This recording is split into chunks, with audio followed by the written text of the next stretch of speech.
ابو ہریرہ رضی اللہ تعالی عنہ سے مروی ہے، جب بھی حضور کوئی روایت بیان کرتے، کوئی ارشاد کرتے، حضرت ابو ہریرہ رضی اللہ تعالی عنہ سب سے پہلے اس کو حفظ کرنے کی کوشش کرتے ہیں۔ آج آقا کریم کا درجہ رحمت جوش میں آیا، حضور نے خود ارشاد فرمایا من یاخذ عنی ہؤلاء الکلمات، کوئی ہے جو مجھ سے یہ کلمات لے لے، میں کچھ باتیں بتانا چاہتا ہوں، کوئی ہے جو مجھ سے یہ باتیں سن لے، فیعمل بہن اور یعلم من یعمل بہن، اور اس پر خود عمل کرے اور ایسے لوگوں تک پہنچائے جو اس پہ عمل کرے۔ حضرت ابو ہریرہ فرماتے ہیں میں نے عرض کی انا یا رسول اللہ صلی اللہ علیہ وسلم، حضور میں حاضر ہوں، یہ باتیں آپ مجھے ارشاد فرمائیں، میں یہ باتیں سنوں گا، عمل کروں گا اور لوگوں تک پہنچاؤں گا تاکہ وہ عمل کریں۔ تو کہتے ہیں کہ جب میں نے یہ عرض کی فاخذ بیدی، حضور نے میرا ہاتھ پکڑ لیا۔ دینے والے کا انداز بھی کتنا نرالا تھا، اتنے پیار سے بھی کوئی پڑھایا کرتا ہے جیسے آمنہ کا لال پڑھا رہا ہے۔ کہا فاخذ بیدی، میرا ہاتھ پکڑ لیا حضور نے، فادى خمسا، اور 5 چیزیں گنوائیں۔ اب سنیے حضور علیہ السلام نے وہ 5 چیزیں کیا گنوائیں۔ پہلی بات، اتق المحارم تکن عبد الناس، ابو ہریرہ اللہ کی حرام کردہ چیزوں سے بچ جاؤ، لوگوں میں سب سے زیادہ عبادت گزار پھر تم ہی ہوگے۔ اللہ اکبر۔ نیک اعمال کرنا، اچھے اعمال کرنا بہت اچھی بات ہے، لیکن گناہ سے بچنا اس سے زیادہ اچھی بات ہے۔ نیکی بہت محمود ہے، لیکن گناہ سے بچنا اس سے بھی زیادہ محمود ہے۔ اس لیے کہا اللہ کی حرام کردہ چیزوں سے بچ جاؤ، تم لوگوں میں سب سے زیادہ عبادت گزار بن جاؤ گے۔ ساری رات نفل پڑھنے والا اور دن کو نظر کی حفاظت نہ کرنے والا زیادہ عبادت گزار نہیں ہے۔ ساری رات سونے والا اور صبح اٹھ کے آنکھوں پہ حیا کے پہرے بٹھانے والا زیادہ عبادت گزار ہے، زیادہ متقی ہے۔ تو کہا اللہ کی حرام کردہ چیزوں سے بچ جاؤ، تم لوگوں میں سب سے زیادہ پرہیزگار بن جاؤ گے، سب سے زیادہ تم عابد بن جاؤ گے۔ دوسری چیز، وَأَرْضَ بِمَا قَسَمَ اللَّهُ لَكَ تَكُنْ أَغْنَى النَّاسِ، ابو ہریرہ اللہ کی تقسیم پہ راضی ہو جاؤ، تم لوگوں میں سب سے بڑے غنی ہو جاؤ گے۔ اگر اللہ کی تقسیم پہ بندہ راضی نہ ہو تو کیا کرے گا؟ ملے گا تو وہی جو اللہ نے لکھا ہوا ہے۔ کھرب پتی ہونے کے باوجود بھی نفس کی کمینگی ختم نہیں ہوگی اگر اللہ کی تقسیم پہ راضی نہیں ہوگا۔ لیکن اگر اللہ کی تقسیم پہ راضی ہو گیا، تھوڑا ملا، کہا اللہ تعالیٰ شکر ہے، تھوڑے پہ بھی راضی ہو گیا، غنی ہو گیا۔ اور یہاں ایک اور حدیث آپ کے سامنے رکھنا چاہوں گا اس عنوان سے، اس حدیث کے ضمن میں حضور علیہ السلام نے ارشاد فرمایا من رضی من اللہ بالیسیر من الرزق رضی اللہ منہ بالقلیل من العمل۔ حضرت مولا کائنات سیدنا علی المرتضی رضی اللہ تعالی عنہ سے مروی ہے، جو اللہ کی طرف سے دیے گئے تھوڑے رزق پہ راضی ہو گیا، اللہ کل قیامت کے دن اس کے تھوڑے عملوں پہ راضی ہو جائے گا۔ تھوڑے رزق پہ راضی ہونے والے پہ تھوڑے عملوں پہ اللہ راضی ہو جائے گا۔ تو میری طرف سے دیے گئے تھوڑے رزق پر بھی راضی ہو گیا، اللہ اکبر، بندے میں تیرے تھوڑے عمل پہ راضی ہوں، جا تجھے جنت عطا فرما دے۔ تو کہا اللہ کی تقسیم پہ راضی ہو جاؤ تو تم لوگوں میں سب سے بڑے غنی بن جاؤ گے۔ اگر تقسیم پہ راضی نہیں ہوں گے، رات دن شام سویرے کام کاج سب کچھ، محتاجی ختم نہیں ہوگی۔ لیکن اس کی تقسیم پہ راضی ہو جاؤ، لوگوں میں سب سے بڑی غنی ہو جاؤ۔ اور اس کے ضمن میں ایک اور حدیث میں آپ کے سامنے رکھتا ہوں، یہ بھی مروی حضرت ابو ہریرہ رضی اللہ تعالی عنہ سے، امام ابن ماجہ نے اس کو اپنی سند کے ساتھ اس کی تخریج کی ہے۔ حضرت ابو ہریرہ فرماتے ہیں رضی اللہ تعالی عنہ، ان اللہ یقول ابن آدم تفرغ لعبادتی املا صدرک غنا واسد فقرک والا تفعل ملات یدک شغلا ولم اسد فقرک۔ اے بنی آدم، اپنے دل کو میرے لیے فارغ کر دے، میری عبادت کے لیے اپنے آپ کو فارغ کر دے، تو میں تیرے سینے کو غنا سے بھر دوں گا اور تیرے فقر کو ختم کر دوں گا۔ یہ میرا تیرے سے وعدہ رہا، تو میرے لیے عبادت کے لیے منفرد ہو جا، الگ ہو جا، اپنے آپ کو فارغ کر لے، فارغ البال کر لے میری عبادت کے لیے اپنے آپ کو، پھر تیرا فقر، تیری محتاجی بھی دور کروں گا اور تیرے دل کو غنا سے بھر دوں گا۔ وَإِلَّا تَفْعَلْ، اور اگر تو ایسا نہیں کرے گا، مَلَأْتُ يَدَكَ شُغْلًا، تو میں تیرے ہاتھوں کو کام سے بھر دوں گا۔ وَلَا أَسُدَّ فَقْرَكَ، لیکن تیری محتاجی بھی ختم نہیں ہوگی۔ صبح کام، شام کام، دوپہر کام، رات کام، کام ہی کام، لیکن محتاجی ختم نہیں ہوگی۔ لیکن اگر تو میرا ہو جائے اور اپنے آپ کو میری عبادت کے لیے فارغ کر لے، تیری محتاجی بھی ختم ہوگی، تجھے غنی بھی بنا دوں گا۔ تو فرمایا اے ابو ہریرہ، اللہ کی تقسیم پہ راضی ہو جا، لوگوں میں سب سے زیادہ غنی تو ہوگا۔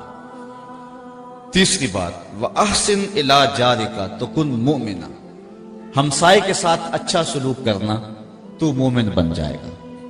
ایمان کا نور تجھے نصیب ہوگا اور ایمان کی حلاوت اور حرارت ملے گی اگر تو ہمسائے کے ساتھ اچھا سلوک کرے گا۔ حضور فرمایا ہمسائے کے بارے میں اتنے احکام نازل ہوئے کہ مجھے گمان ہوا کہیں وراثت میں حقدار نہ ٹھہرا دیا جائے، تو کہا ہمسائے کے ساتھ اچھا سلوک کرنا تو تو کامل مومن بن جائے گا۔ تیسری بات یہ ارشاد فرمائی، اور پھر چوتھی بات حضور نے حضرت ابو ہریرہ کو کیا ارشاد فرمائی، وَأَحِبَّ لِلنَّاسِ مَا تُحِبُّ لِنَفْسِكَ تَكُنْ مُسْلِمًا، ابو ہریرہ جو اپنے لیے پسند کرتا ہے وہ دوسرے مومن بھائی کے لیے پسند کیا گیا، پھر تو مسلمان بن جائے گا، کامل مسلمان بن جائے گا اگر یہ چیز تیرے اندر شامل ہو جائے۔ جو اپنے لیے پسند کرے وہی اپنے مومن بھائی کے لیے پسند کرے، تو اسلام کا کمال تجھ کو نصیب ہو جائے گا۔ اور آخری بات جو حضور نے ارشاد فرمائی وہ یہ تھی، فَلَا تُكْسِرِ الضِّحْكَ فَإِنَّ كَثْرَةَ الضِّحْكِ تُمِيتُ الْقَلْبَ، اے ابو ہریرہ زیادہ ہنسا نہ کرو، زیادہ ہنسنا دل کو مردہ کر دیتا ہے۔ حضور علیہ السلام تبسم فرمانے والے تھے، ضحک حضور سے کبھی کبھی صادر ہوا ہے، اکثر حضور کے چہرے پہ تبسم رہتا تھا، مسکراہٹ پھیلی رہتی تھی، اور کبھی کبھی حضور علیہ السلام ضحک فرماتے تھے، تو کثرت کے ساتھ ضحک دل کی موت کا سبب ہے۔ بلکہ فرمایا لو تعلمون ما اعلم لضحکتم قلیلا ولبکیتم کثیرا، جو میں جانتا ہوں اگر تم جان لیتے تمہارے چہروں پہ کبھی بھی مسکراہٹ نہ آتی، تم کبھی بھی نہ ہنستے، جو میں جانتا ہوں اگر تم جان لیتے۔ تو کہا ابو ہریرہ کثرت سے ہنسا نہ کرو، اس لیے کہ کثرت سے ہنسنا قلب کو، دل کو مردہ بنا دیتا ہے۔ حضرت عمر بن میمون رضی اللہ تعالی عنہ سے روایت ہے، قال قال رسول اللہ صلی اللہ علیہ وسلم لرجل وهو یعظہ، کہتے ہیں حضور ایک بندے کو واعظ کر رہے تھے، اور واعظ کرتے ہوئے حضور نے اس کو کچھ چیزیں ارشاد فرمائیں۔ حضرت عمر بن میمون رضی اللہ تعالی عنہ ان کو روایت کرتے ہیں، حضور نے فرمایا اغتنم خمسا قبل خمس، اس شخص کو واعظ کرتے ہوئے فرمایا پانچ چیزوں سے قبل غنیمت جان لے۔ وہ 5 چیزیں کون سی ہیں جن کو 5 چیزوں سے قبل غنیمت جاننا ہے؟ اب سنیے حضور کیا فرما رہے ہیں، شبابہ کا قبل حرامہ کا، اپنی جوانی کو بڑھاپے سے قبل غنیمت سمجھ لیں۔ آج جوانی ہے کل نہیں ہوگی، جوان اپنی توبہ کو مؤخر کرتا ہے، کہتا بوڑھا ہوں گا تو میں ہوں گا اور مسجد ہوگی، اور اس طرح جوانی برباد کر دیتا ہے۔ جوانوں، عبادت کا جو لطف جوانی میں ہے وہ بڑھاپے میں نہیں ہے۔ سحری کے وقت اندھیرے میں کھڑا ہو کر کے مصلی پہ آنسو بہانے کا جو مزہ جوانی میں ہے وہ بڑھاپے میں نصیب نہیں ہوگا۔ بڑھاپے کا ایک اپنا لطف ہے، لیکن جس طرح ہر کام کا ایک مزہ جوانی میں ہے، ہر کام کا بھانکپن جوانی میں ہے، اللہ کو منانے کا اور اس سے لو لگانے کا دور بھی جوانی ہی ہے۔ اور حضور نے فرمایا وَشَابٌ نَشَأَ فِي عِبَادَةِ اللَّهِ، وہ جوان جس کی جوانی اللہ کی عبادت میں گزری، کل قیامت کے دن جب کوئی سایہ نہیں ہوگا، اللہ اس جوان کو اپنے عرش کا ٹھنڈا سایہ نصیب فرما دے گا۔ یہ کتنا بڑا اعزاز ہے جو جوان کو دیا جائے گا۔ تو فرمایا شبابہ کا قبل حرامہ کا، اپنی جوانی کو بڑھاپے سے قبل غنیمت سمجھ لے۔ آج کوا ٹھیک ہے، آج ساری رات بھی قیام کرنا چاہے تو تھکن تیرے قریب نہیں آئے گی، لیکن بڑھاپے کے اندر تو چند قدم چل کے ہانپنے لگے گا، پھر کس طرح تو ساری رات قیام کر سکے گا؟ اس لیے جوانی کے ان حسین لمحوں کو غنیمت جان۔ جوانی مستی کا نام نہیں ہے، چوکوں اور موڑوں پہ کھڑا ہونے کا نام نہیں ہے، دہلیز محمد کی غلامی کا نام ہے، حضور کی چوکھٹ کی نوکری کا نام جوانی ہے۔ اقبال کہتا ہے شباب اپنے لہو کی آگ میں جلنے کا نام۔ آؤ جوانی کے مقصد کو سمجھیں، اس وقت امت کو جوانوں کی ضرورت ہے۔ آج پوری امت جس حالت میں ہے، اس وقت امت کو جوان فکر لوگوں کی ضرورت ہے اور جوان خون کی ضرورت ہے جو اسلام کے کام آئے۔ لیکن ہماری جوانیاں کہاں گزر رہی ہیں؟ آؤ اپنی جوانیوں کو دہلیز مصطفیٰ پہ لے آئیں اور حضور کی خدمت میں عرض کریں آقا ساری جوانی آپ کے قدموں پہ بار دیں گے۔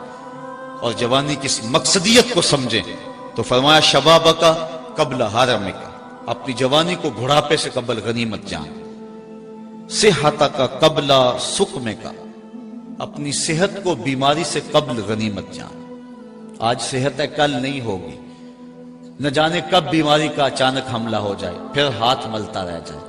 آج صحت کے ان حسین لمحوں کو غنیمت جانتے ہوئے اپنے رب کی عبادت کر اور دین کے لیے کوئی کام کر جا۔ وغنا کا قبل فقر کا، اور تیسری بات فرمائی غنا کے دور کو، خوشحالی مالداری کے دور کو، غربت اور فقر و فاقہ کے دور آنے سے قبل غنیمت جان لے۔ آج تیرے پاس دولت ہے، دولت نے کبھی کسی کے ساتھ وفا نہیں کی، ہو سکتا ہے کل تو کنگال ہو جائے۔ جو کروڑوں میں کھیلتے تھے وہ کوڑیوں کو ترسے۔ اس لیے آج تیرے پاس دولت ہے، آج اس سے فائدہ جو حاصل کر سکتا ہے کر لے، اللہ کی راہ میں جتنا لٹا سکتا ہے اس کو لٹا دے۔ وغنا کا قبل فقر کا، جب فقر آئے گا پھر ملے گا، میرے پاس ہوتے تو میں یوں کرتا، جب تھے اس وقت کیوں نہیں کیا۔ چوتھی چیز فرمایا وفراغ کا قبل شغل کا، فراغت کے دور کو مصروفیت کے دور سے قبل غنیمت جان۔ آج فراغت کے لمحے ہیں، آج تیرے پاس وقت ہے، کل تو وقت کے لیے ترسے گا، مصروفیات بہت ساری ہوں گی، پھر کہے گا وقت ہوتا تو میں یہ کام بھی کر لیتا۔ آج وہ کام جو تو بڑھاپے میں جن کے لیے ترسے گا، آج اپنی فراغت کو مصرف میں لے آ اور اپنے وقت کی قدر اور اپنے وقت کی قیمت جان۔ حضرت امام ابو بکر بن داسا علیہ رحمہ فرماتے ہیں کہ میں نے حضرت امام ابو داؤد سے سنا، وہ کہتے ہیں کہ میں نے حضرت نبی رحمت صلی اللہ علیہ وسلم کی 5 لاکھ حدیثیں جمع کی، پھر میں نے ان کا خلاصہ تیار کیا تو میرے پاس بچی صرف 4000 حدیثیں، ان کا بھی خلاصہ تیار کیا تو میرے پاس رہ گئی صرف 800 حدیثیں، پھر میں نے ان کو بھی جب ملخص کیا، ان کا بھی خلاصہ تیار کیا تو میرے پاس صرف 4 حدیثیں رہ گئی، اور کہا یہ مدار دین ہے، یہ اساس اسلام ہے، یہ اسلام کی جڑ اور اسلام کی بنیاد ہے۔ ان میں سے ایک حدیث انما الاعمال بالنیات، دوسری حدیث ان الحلال بین و ان الحرام بین، حرام بھی واضح حلال بھی واضح، اس کے درمیان کچھ شبے والے امور ہیں، جو شبے میں پڑ گیا حرام میں پڑ گیا۔ اور تیسری حدیث من حسن اسلام المرء ترک ما لا یعنی ہے، آدمی کے اسلام کا حسن یہ ہے کہ وہ ہر بے مقصد کام کو چھوڑ دے، ایک ایک لمحے کی قدر کرے، ایک ایک ساتھ کی قدر کرے۔ وہ کہتے ہیں وقت ضائع نہیں ہوتا، اوروں کے کام آ جاتا ہے۔ آج ہم نے بحیثیت امت مسلمہ اپنا وقت کھو دیا اور دشمنوں کے کام آ گئے، آج ہم کار مذلت میں ہیں۔ ہم نے فراغت کے ان لمحوں کو جو اب بھی میسر ہیں غنیمت جاننا ہے۔ اسلام ہمیں ایک ایک لمحے کی قدر کا درس دیتا ہے۔ اپنی زندگی کو مرتب کرو، اپنے شب و روز کو ایک ترتیب کے ساتھ گزارنے کا مزاج بناؤ۔ سارا دن پھٹے پہ بیٹھ لینا اور ساری رات چائے کے کھوکھے پہ گزار دینا اور حمام میں 3 گھنٹے جا کے گزار دینا۔ جس امت کو پوری دنیا میں جکڑا گیا ہو، جس امت کی بیٹی عافیہ صدیقی رو رہی ہو، بھلا اس امت کے جوانوں کو یوں آوارگی زیبا ہے؟ بھلا انہیں تو ایک ایک لمحہ لگا دینا چاہیے تعلیم و تعلم کی گزرگاہوں میں، اور اسلام کی سربلندی کے لیے ان کو ایک ایک لمحے کی قدر کرنی چاہیے۔ تو یہ اسلام کا حسن ہے کہ کوئی لمحہ بھی بے مقصد نہ گزارا جائے۔ حضور نے فرمایا وفراغ کا قبل شغل کا، شغل سے قبل، مصروفیت سے قبل اپنی فراغت کو غنیمت جان اور اس کو کام میں لیا۔ اور آخر میں فرمایا وحیات کا قبل موت کا، اپنی زندگی کو موت سے قبل غنیمت سمجھ، جب موت آئی تو پھر ہاتھ ملتا رہ جائے گا۔ میرے حضور قبلہ عالم فرماتے ہیں سے ثابت اجے حواس تیرے، کر لے نیکیاں رج کے تو اڑیا رب رسول کیوں بھل بیٹھوں آ رب رسول ول بج کے تو آئی موت ایتھے رہسن کم تیرے اگے واسطے چل ہن سج کے تو کی آکسن لوگ یعقوب تینوں جدوں ٹر پیوں سر منہ کج کے تو جب کفن لپیٹ کے بکل مار کے چلا گیا پھر پچھتاوا ہوگا کاش کوئی چیخ چیخ کے مجھے کہتا تھا میں اس کی بات پہ لبئی کہا ہوتا اور اس کی باتوں کو سنا ہوتا اور من میں اتارا ہوتا میں نے کانوں کی لذت لی اور چلا آیا اور میں نے ان باتوں کو من میں نہیں اتارا کاش بندہ کہے گا مجھے ایک لمحہ دے دیا جائے دوبارہ زندگی پہ پلٹا دیا جائے میں تو پیشانی سجدے سے نہیں اٹھاؤں گا لیکن پھر پچھتانے سے کچھ نہیں ہوگا وقت پر کافی ہے ایک قطرہ بھی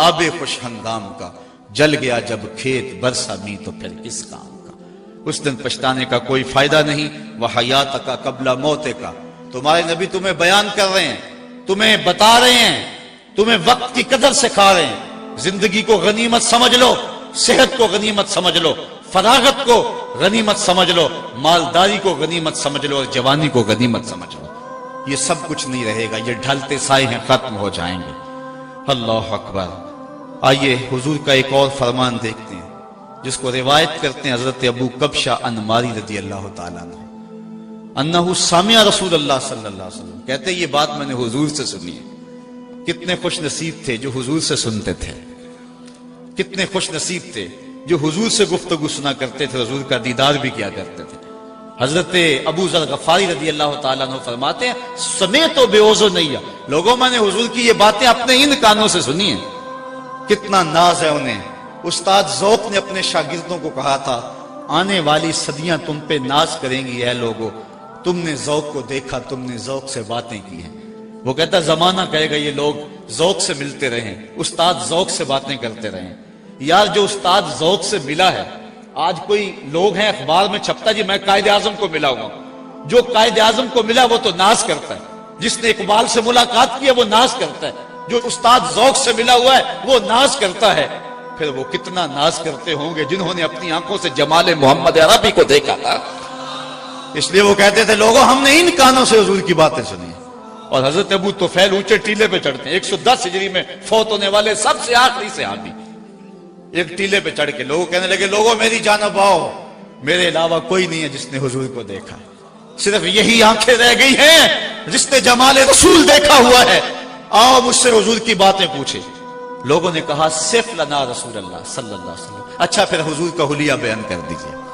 اگر تم نے دیکھا ہے تو بتاؤ حضور کیسے تھے تو پھر حضرت ابو طفیل حضور کا حلیہ بیان کرتے ہیں 3 لفظوں میں حلیہ بیان کرتے ہیں اگر حضور کے حلیہ بیان کرنے والوں میں نام لکھوانا ہے نا تو یہ 3 لفظ یاد کر لو سوکھے لفظ ہیں 3 حضور کے وصافوں میں نام آ جائے گا حلیہ نگاروں میں نام آ جائے گا حضرت ابو طفیل کہتے ہیں کان رسول اللہ صلی اللہ علیہ وسلم ابیض ملیحن مقصدا 3 لفظوں میں حلیہ بیان کیا ابیض ملیحن مقصدا ایک تو چٹے رنگ کے تھے دوسرا حسن نمکین تھا تیسرا ہر معاملے میں توازن تھا یہ یاد رکھ سکتے ہیں نا اچھا اگر اوکھا ہے تو پنجابی میں بتا دوں پنجابی میں پیر میر علی شاہ نے بتایا مکھ چند بدر شاہ شانی متھے چمک دی لاٹ نورانی ہے کالی زلف تے اکھ مستانی ہے مخمور رکھی ہیں نہ مدوری عربی میں یاد رکھ سکتے ہو تو عربی میں یاد رکھ لو نہیں تو پنجابی میں یاد رکھ لو حضور کا حلیہ بیان کیا کرو حضور کے حسن کی بات کیا کرو تو حضرت ابو طفیل کہتے ہیں آؤ میں حضور کی باتیں سناؤں تو حضرت ابو کبشہ الانماری رضی اللہ تعالیٰ عنہ فرماتے ہیں سامع رسول اللہ صلی اللہ علیہ وسلم حضور سے سنا ہے میں نے اللہ اکبر انہوں نے حضور سے یہ بات سنی ہے کیا حضور نے ارشاد فرمایا سلاسن اقسم علیہن واحدثکم حدیثا فاحفظوہ کہا لوگوں 3 باتیں تو ایسی ہیں جن پر میں قسم اٹھاتا ہوں اور ایک بات میں ویسے ہی بیان کرتا ہوں بطور خبر اس کو بھی سن لو اور یاد کر لو تمہارا رسول کہہ رہا ہے کہ 3 باتوں پر میں قسم کھاتا ہوں اللہ کی کہ وہ ایسے ہی ہے فرمایا چوتھی بات کی بھی خبر دیتا ہوں اس کو بھی یاد کر لو اب جن چیزوں پہ حضور نے قسم کھائی وہ 3 چیزیں کون سی ہیں سنیے آقا کریم نے فرمایا فَأَمَّا الَّذِي أُقْسِمُ عَلَيْهِنَّ بہرحال وہ چیزیں جن پر میں قسم کھاتا ہوں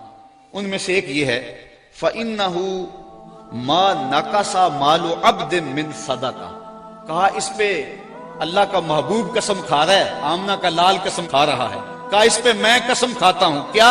پہلی بات یہ ہے کہ صدقے سے مال گھٹتا نہیں ہے۔ فرمایا اس پر میں قسم کھاتا ہوں۔ جو مرضی کہے، کمپیوٹر کہے کہ کمی آتی ہے، اکاؤنٹنٹ کہے کہ کمی آتی ہے، تمہارا منشی کہے کہ کمی آتی ہے، کیلکولیٹر حساب کرے کہ کمی آتی ہے، حضور فرماتے ہیں میں قسم کھاتا ہوں کہ صدقے سے کمی نہیں آتی۔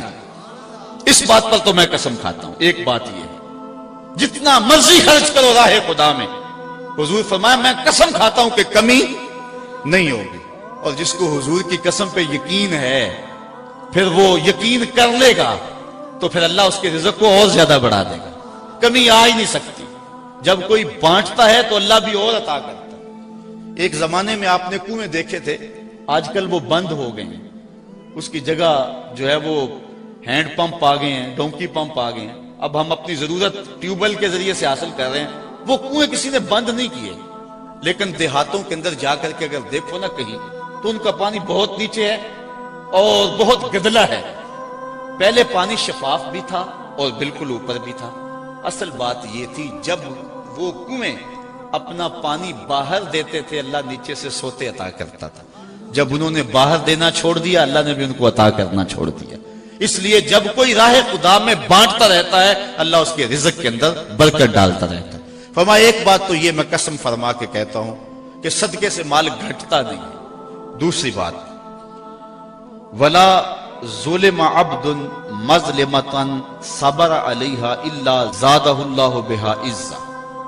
اگر کسی شخص پر کوئی بندہ ظلم کرے اور وہ ظلم کو سہ جائے، برداشت کرے اور صبر کرے، حضور فرماتے ہیں میں قسم کھا کے کہتا ہوں اللہ اس کی عزت میں اضافہ فرمائے گا، مظلوم کو اور عزت اللہ عطا فرمائے گا۔ تیسری بات جس پہ حضور نے قسم فرمائی، فرمایا ولا فتح عبد بابا مسألۃ الا فتح اللہ علیہ باب فقر۔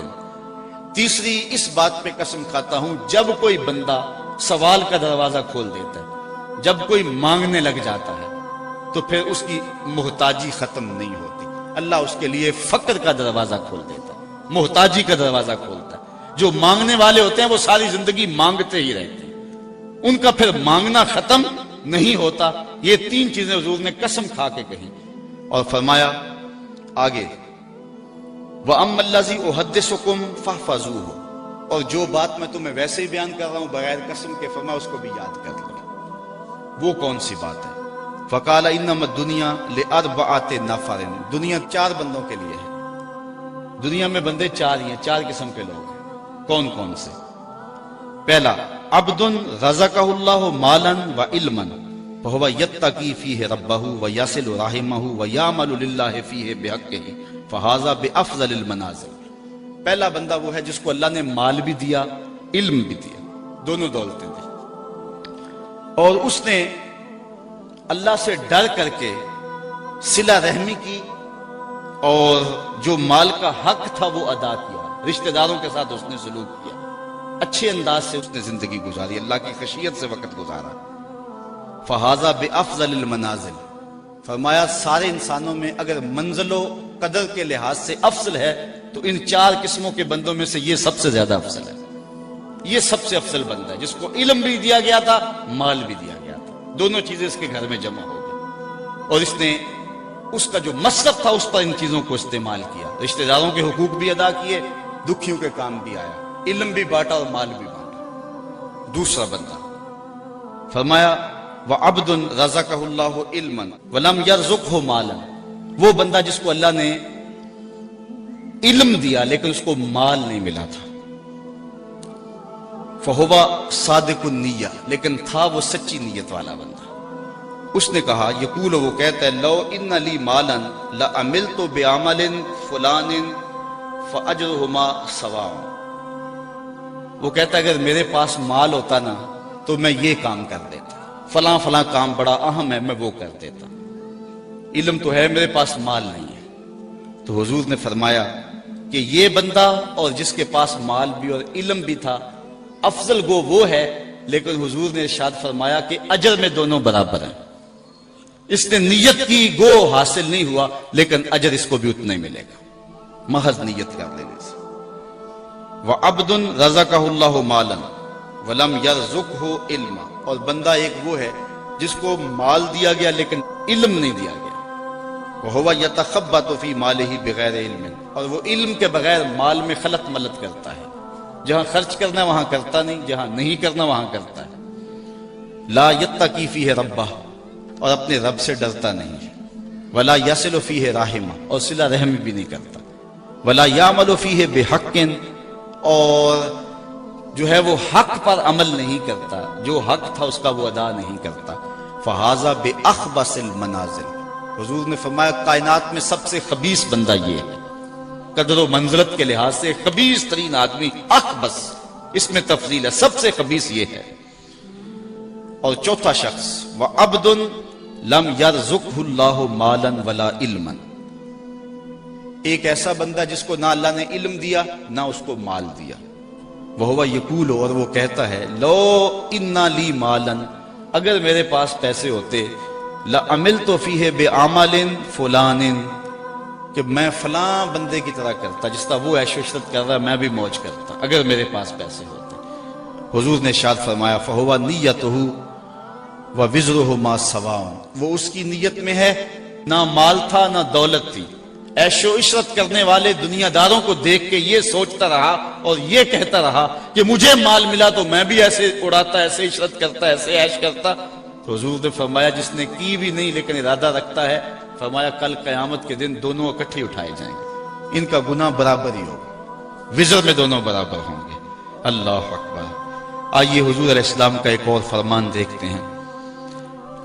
حضور نبی رحمت صلی اللہ علیہ وسلم نے ارشاد فرمایا من کانت نیتہ طلب الاخرہ، جس شخص کی نیت مقصد زندگی آخرت طلب کرنا ہے، وہ دنیا پہ آیا اس لیے ہے، اس کی آرزو ہے کہ میری آخرت ٹھیک ہو جائے، وہ دن رات لگا ہوا ہے آخرت کو درست کرنے کے معاملے میں. جس کا مقصد زندگی طلب آخرت ہے، جعل اللہ غناہ فی قلبہ وجمع لہ شاملہ واتتہ الدنیا وہی راغمۃ، تو اللہ تعالیٰ اس کے دل میں غنا ڈال دیتا ہے، اس کی محتاجی دور کر دیتا ہے، اور دنیا ساری اس کے پاس جو ہے ایسے آتی ہے اس کے پاس جس طرح کے لونڈیاں آتی، لونڈی بن کے، خادمہ بن کے، نوکر بن کے دنیا اس کے قدموں تلے آتی. یہ وہ جس کا مقصد آخرت ہے. دنیا کی مثال سائے کی ہے نا، سائے کے پیچھے بھاگو تو آگے بھاگتا ہے، سائے کے آگے بھاگو تو پیچھے بھاگتا ہے.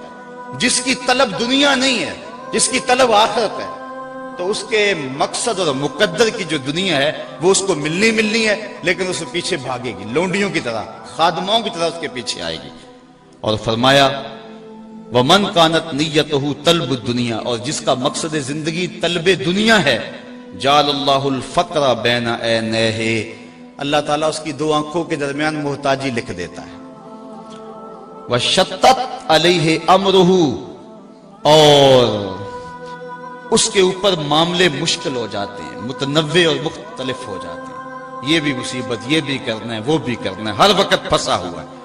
ولا یاتیہ منہا الا ما کتب لہ، اتنا کچھ ہونے کے باوجود حضور فرمایا ملتا وہی ہے جو اس کے مقدر میں لکھا ہوا ہے. پہلے کو بھی مقدر کا ملا، دوسرے کو بھی مقدر کا ملا، لیکن پہلے کے پیچھے بھاگ کے دنیا گئی اور دوسرا دنیا کے پیچھے بھاگتا رہا. پہلے کے پیچھے دنیا ذلیل ہو کے آئی اور دوسرا دنیا کے پیچھے ذلیل ہوتا رہا. اب اگر آخرت کے طالب بن جائیں گے تو دنیا پیچھے پیچھے ہوگی، اگر دنیا کے طالب بن جائیں گے تو پھر دنیا آگے آگے ہوگی.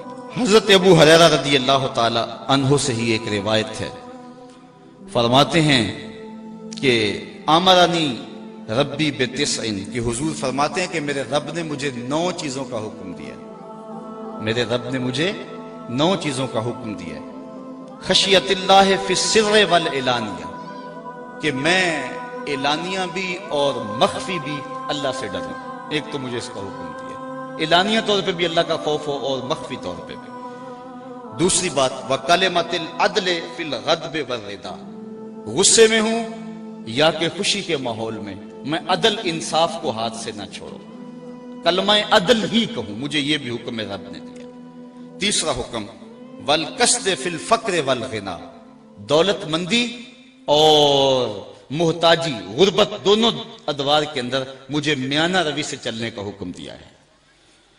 چوتھی چیز وان اصل من قطعنی، جو میرے سے قطع تعلق کرے میں اس سے تعلق جوڑوں، یہ مجھے حکم دیا گیا ہے۔